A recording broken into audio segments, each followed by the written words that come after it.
Assalamualaikum warahmatullahi wabarakatuh. Perkenalkan, nama saya Yola Marcella dengan NIM SSI 202303621.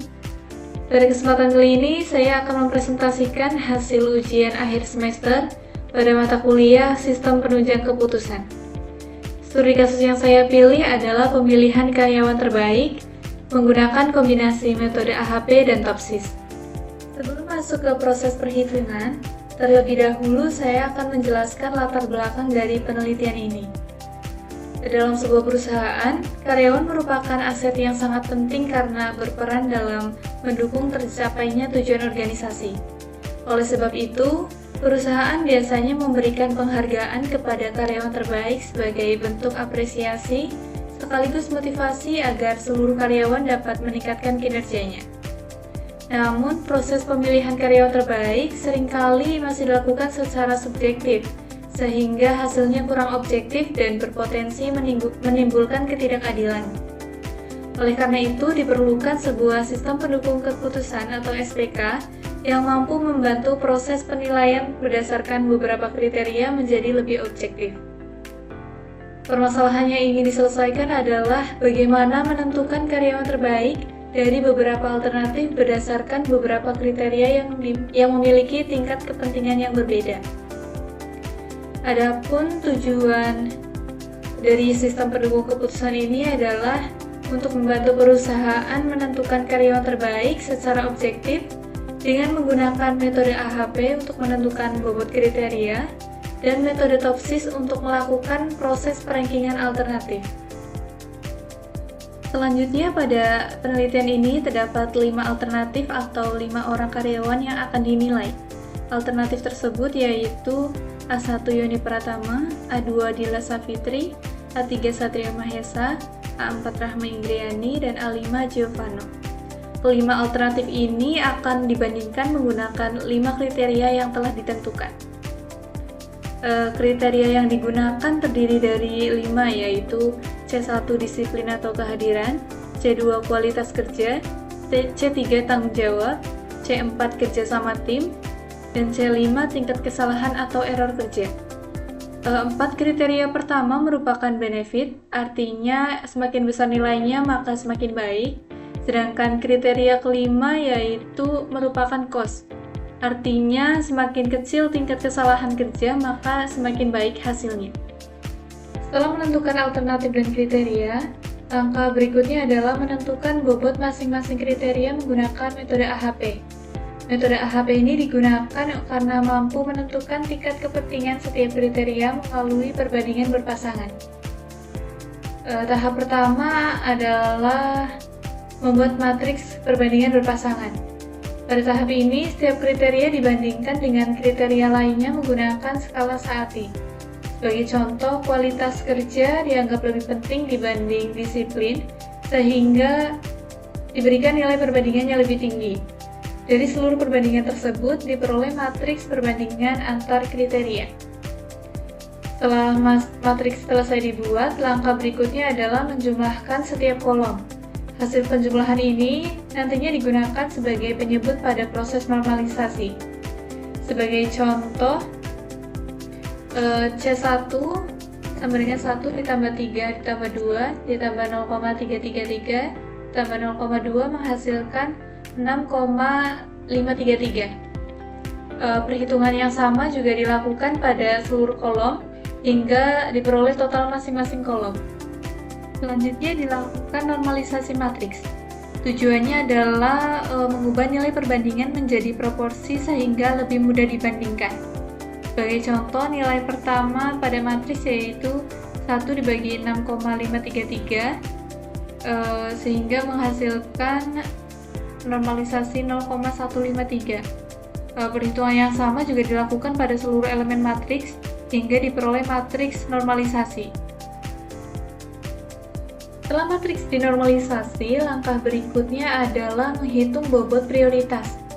Bobot diperoleh dengan menghitung rata-rata setiap baris. Sebagai contoh, rata-rata baris pertama menghasilkan bobot sekitar 0,182. Proses yang sama juga dilakukan pada seluruh baris hingga diperoleh bobot masing-masing kriteria. Dari proses tersebut diperoleh bobot disiplin sebesar 0,182, kualitas kerja sebesar 0,431, tanggung jawab sebesar 0,253, kerjasama tim sebesar 0,090, dan tingkat kesalahan sebesar 0,044, sehingga total keseluruhan bobot yaitu 1,000. Dari hasil tersebut terlihat bahwa kualitas kerja memiliki bobot terbesar yaitu 0,431, sehingga menjadi faktor yang paling berpengaruh dalam proses penilaian. Setelah bobot diperoleh, selanjutnya saya menghitung matriks A kali W dengan mengalihkan setiap nilai pada baris matriks perbandingan dengan bobot kriteria. Sebagai contoh pada C1, 1 dikali 0,182 ditambah 0,333 dikali 0,431 ditambah 0,5 dikali 0,253 ditambah 3 kali 0,090 ditambah 5 dikali 0,044 menghasilkan 0,943. Perhitungan yang sama juga dilakukan untuk C2 hingga C5. Setelah memperoleh nilai A kali W, saya menghitung nilai lambda dengan membagi hasil A kali W dengan bobot masing-masing. Sebagai contoh pada C1, 0,943 dibagi 0,183 menghasilkan 5,181. Perhitungan yang sama dilakukan pada seluruh kriteria. Selanjutnya yaitu menghitung lambda maksimum. Nilai lambda maksimum ini diperoleh dengan menghitung rata-rata seluruh nilai lambda dengan cara menjumlahkan semuanya dan dibagi 5 sehingga menghasilkan 5,143. Nilai ini kemudian digunakan untuk menghitung konsistensi indeks dan konsistensi ratio. Selanjutnya menghitung konsistensi indeks. Untuk menghitung konsistensi indeks ini menggunakan rumus CI sama dengan lambda max dikurangi N dibagi N-1. CI sama dengan 5,142 dikurangi 5 dibagi 5-1 sehingga menghasilkan 0,036. Selanjutnya menghitung konsistensi ratio dengan rumus CR sama dengan CI dibagi RI. Diketahui CI-nya ini konsistensi indeks yang tadi sudah dihitung yaitu 0,036 dan RI karena menggunakan 5 kriteria sehingga hasilnya 1,12. Sehingga disubstitusikan CR sama dengan 0,036 dibagi 1,12 menghasilkan konsistensi ratio sebesar 0,032. Selanjutnya berdasarkan aturan AHP, jika konsistensi ratio kurang dari 1, maka matriks dinyatakan konsisten. Karena hasil yang diperoleh adalah 0,032, yang artinya kurang dari 0,1, maka matriks perbandingan sudah konsisten, sehingga bobot AHP dapat digunakan pada tahap selanjutnya, yaitu metode TOPSIS. Setelah bobot setiap kriteria berhasil diperoleh dan dinyatakan konsisten, langkah berikutnya adalah menentukan alternatif terbaik menggunakan metode TOPSIS. Pada metode ini, bobot hasil AHP akan digunakan untuk menghitung nilai akhir setiap alternatif. Metode TOPSIS ini dipilih karena mampu menentukan alternatif yang paling dekat dengan solusi ideal positif dan paling jauh dari solusi ideal negatif. Jadi secara sederhana, metode TOPSIS bertujuan untuk mencari alternatif yang paling dekat dengan kondisi terbaik atau solusi ideal positif, serta paling jauh dari kondisi solusi ideal negatif. Dengan demikian, alternatif yang memiliki nilai terbaik dapat ditentukan secara objektif. Tahap pertama yaitu dengan menyusun matriks keputusan, yaitu data nilai masing-masing alternatif pada kriteria. Sebelum melakukan normalisasi TOPSIS, saya menghitung terlebih dahulu penyebut normalisasi pada setiap kriteria.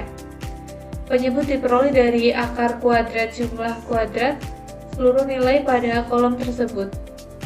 Sebagai contoh pada kriteria C1, yaitu akar 5 kuadrat ditambah 4 kuadrat, ditambah 4 kuadrat ditambah 5 kuadrat, ditambah 3 kuadrat menghasilkan 9,539. Langkah yang sama juga dilakukan pada kolom C2 hingga C5. Selanjutnya dihitung penyebut normalisasi dengan menggunakan akar jumlah kuadrat pada setiap kolom. Rumus yang digunakan adalah membagi setiap nilai alternatif dengan akar jumlah kuadrat pada kolom yang sama. Sebagai contoh, nilai disiplin milik Yoni sebesar 5 dibagi 9,539 sehingga diperoleh nilai normalisasi 0,524. Proses yang sama dilakukan pada seluruh alternatif hingga diperoleh matriks normalisasi yang lengkap. Selanjutnya, setiap nilai normalisasi dikalikan dengan bobot AHP. Caranya yaitu mengalihkan setiap nilai normalisasi dengan bobot yang telah diperoleh dari metode AHP. Sebagai contoh, nilai normalisasi disiplin sebesar 0,524 dikalikan bobot 0,182 sehingga diperoleh nilai terbobot sebesar 0,095. Proses ini dilakukan pada seluruh alternatif dan seluruh kriteria. Selanjutnya, menentukan solusi ideal positif dan solusi ideal negatif. Untuk kriteria benefit dipilih nilai terbesar, sedangkan untuk kriteria cost dipilih nilai terkecil. Sebaliknya, solusi ideal negatif menggunakan aturan yang berlawanan. Kedua solusi ini nantinya menjadi acuan untuk menghitung jarak setiap alternatif terhadap kondisi terbaik maupun kondisi terburuk. Selanjutnya, dihitung jarak setiap alternatif terhadap solusi ideal positif yang disebut D+, serta jarak terhadap solusi ideal negatif yang disebut D-min. Perhitungan ini menggunakan rumus jarak Euclidean, yaitu semakin kecil nilai D+, berarti alternatif semakin dekat dengan kondisi ideal. Sebaliknya, semakin besar nilai D-min, berarti alternatif semakin jauh dari kondisi terburuk. Oleh karena itu, kedua nilai tersebut digunakan untuk menentukan nilai preferensi setiap alternatif. Sebagai contoh, Rahma Indriani memiliki nilai D+ sebesar 0 yang menunjukkan bahwa alternatif tersebut berada tepat pada solusi ideal positif. Selain itu, Rahma juga memiliki nilai D-min paling besar, sehingga menjadi kandidat terkuat sebagai alternatif terbaik. Selanjutnya, tahap terakhir dalam metode TOPSIS adalah menghitung nilai preferensi. Nilai preferensi ini diperoleh dari perbandingan antara nilai D-min dengan jumlah D+ dan D-min. Semakin besar nilai preferensi, maka semakin baik alternatif tersebut. Berdasarkan hasil perhitungan, diperoleh nilai preferensi sebagai berikut. Rahma Indriani memperoleh nilai 1,000, Dila memperoleh nilai 0,689, Yoni memperoleh nilai 0,596, Satria memperoleh nilai 0,273, dan Giovanna memperoleh nilai 0,111. Setelah seluruh perhitungan AHP dan TOPSIS selesai, diperoleh hasil rankingan sebagai berikut. Peringkat pertama adalah Rahma dengan nilai preferensi 1,000, diikuti oleh Dila dengan nilai 0,651, Yoni 0,594, Satria 0,349, dan Giovanna 0,148. Semakin besar nilai preferensi, maka semakin baik alternatif tersebut, karena semakin mendekati dengan solusi ideal. Selanjutnya, berdasarkan hasil rankingan tersebut, Rahma menjadi alternatif terbaik dengan nilai preferensi 1,000, sehingga ditetapkan sebagai karyawan terbaik. Rahma terpilih menjadi alternatif terbaik karena memperoleh nilai yang tinggi pada sebagian besar kriteria, terutama pada kualitas kerja, yang merupakan kriteria dengan bobot terbesar dalam AHP. Selain itu, Rahma juga memiliki tingkat kesalahan kerja yang rendah, sehingga memperoleh nilai preferensi tertinggi dibandingkan alternatif lainnya. Dari hasil ini dapat disimpulkan bahwa Metode AHP Topsis mampu memberikan keputusan yang objektif dalam menentukan karyawan terbaik berdasarkan kriteria yang telah ditetapkan. Yang terakhir yaitu bagian refleksi. Saya memilih metode AHP Topsis karena mampu membantu proses pengambilan keputusan secara sistematis dalam menentukan karyawan terbaik berdasarkan beberapa kriteria. Metode AHP digunakan untuk menentukan bobot setiap kriteria sesuai tingkat kepentingannya. Sedangkan metode Topsis digunakan untuk menghitung nilai preferensi dan menentukan tingkat alternatif berdasarkan kedekatannya dengan solusi ideal. Dengan menggabungkan kedua metode tersebut, proses penilaian menjadi lebih objektif, terstruktur, dan mudah dipahami. Dan kelebihan metode AHP Topsis sendiri yaitu mampu mempertimbangkan banyak kriteria dalam proses pengambilan keputusan. AHP dapat menghasilkan bobot kriteria yang lebih terukur melalui perbandingan berpasangan, serta memiliki uji konsistensi untuk memastikan penilaian yang diberikan sudah konsisten. Sementara itu, Topsis dapat memberikan hasil perankingan yang jelas berdasarkan alternatif yang paling dekat dengan solusi ideal positif dan paling jauh dari solusi ideal negatif. Untuk kelemahan metode AHP Topsis sendiri yaitu hasil yang diperoleh sangat bergantung pada penentuan bobot kriteria dan nilai alternatif. Jika penilaian awal kurang tepat atau bersifat subjektif, maka hasil keputusan juga dapat terpengaruh. Selain itu, proses perhitungannya juga cukup panjang, sehingga memerlukan ketelitian agar tidak terjadi kesalahan dalam setiap tahap perhitungannya. Dan yang terakhir, hasil keputusan dapat berubah jika bobot berubah.